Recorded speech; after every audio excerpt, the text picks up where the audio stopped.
Welcome to Acker Basketball's part 10 of 12 first episode.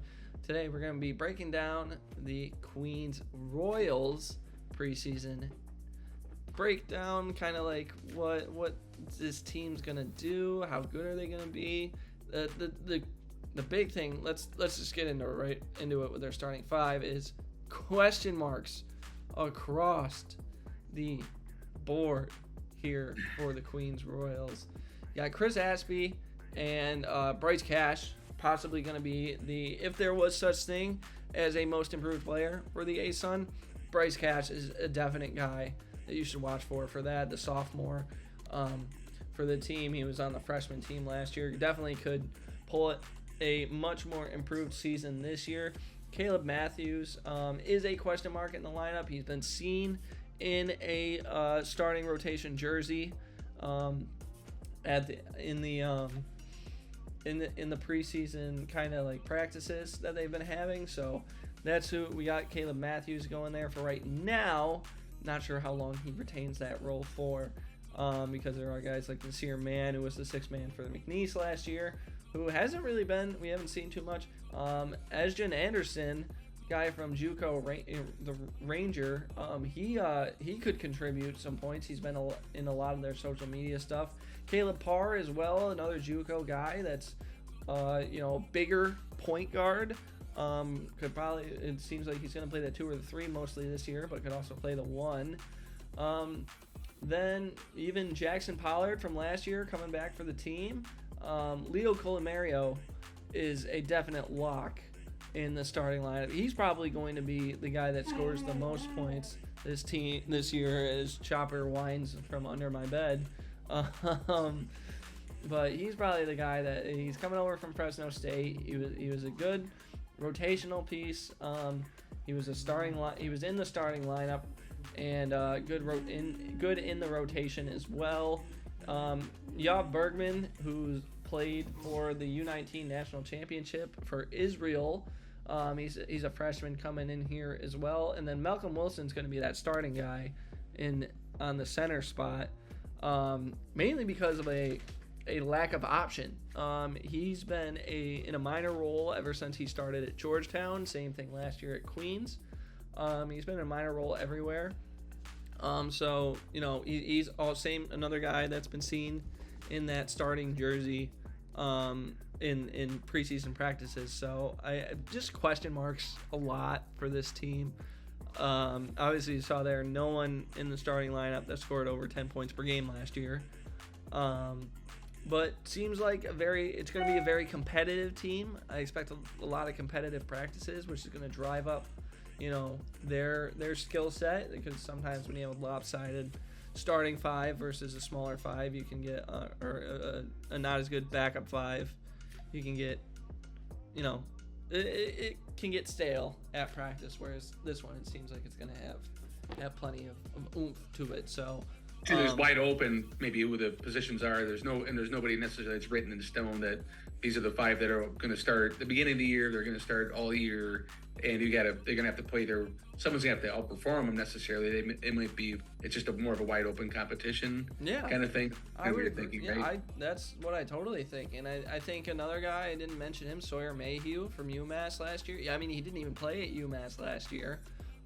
He left UMass due to a unknown personal issue that happened, in an unknown family matter that was going on, that was not talked about. But he was a very good recruit going to UMass.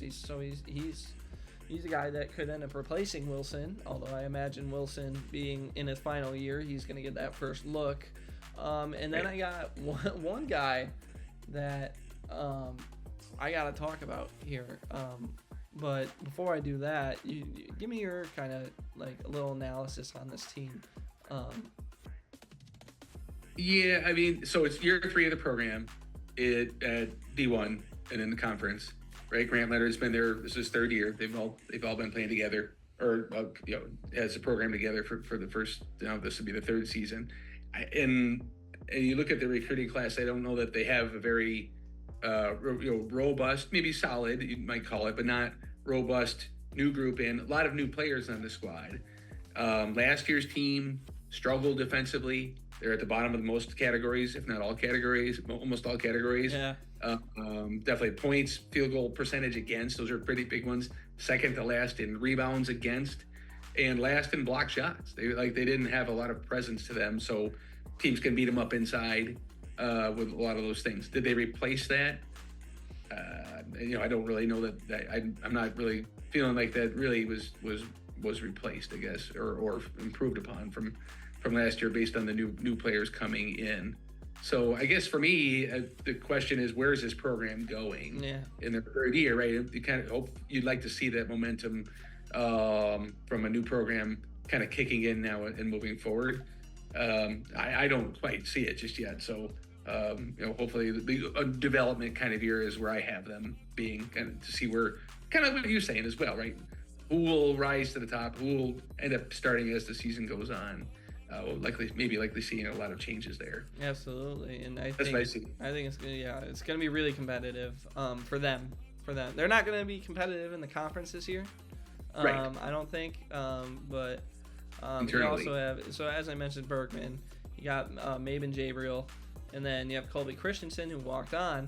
But the freshman that I think has the brightest future on this team is DJ Shine. No pun there at all.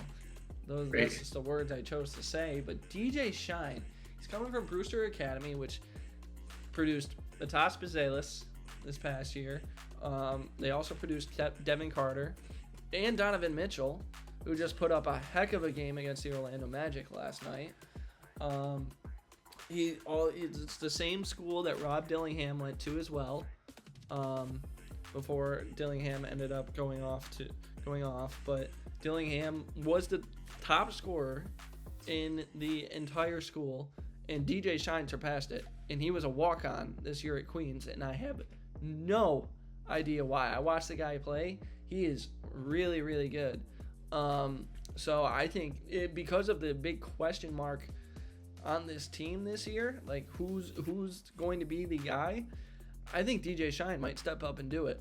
And so that's a guy that kind of that underdog story that I'm a big fan of, always the underdog story, and I forgot to mention Jacob Brandley as well. He's another guy that's a freshman this year. But,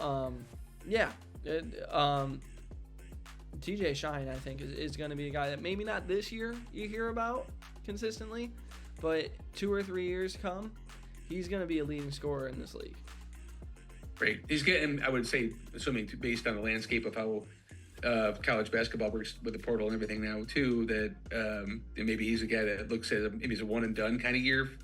You think maybe in the at least for Queens, use this as a stepping stone for something bigger? It could be. It certainly could be, considering that his background, and he's gonna need to play though in order for that. If not, he might go JUCO, might go D2, might stay at Queens and work his way up. But he might drop down a league maybe if he doesn't play much this year, and just so that way he can be the guy. And then I'm sure he's gonna work his way back into D1 if he does end up doing that. But that's all hypothetical. We're talking about this season. I have him 10th. Where do you have Queens this year? I have also 10th. Hey, we've got one that matched other than Whoa! Other than Lipscomb. Yeah. No, I think again, there is talent on the team. There is some there. They've shown that they can win some, but I don't see them even really kind of pushing that middle tier. To me, there's a bunch of teams in the middle that all could play out in a lot of different ways. To me, there's kind of a clear bottom, probably the bottom of 3, and that's where I have them slotted in in 10 here. And we'll see where it plays out. Yeah, there's definitely a bottom 3 in this league. We've already talked about one Bellarmine. You can go back and watch that episode. And then we got one coming up. That'll be the part 12, so stay tuned for that. Until then, take care. Hope you're enjoying this series so far. Let us know what you're thinking down below.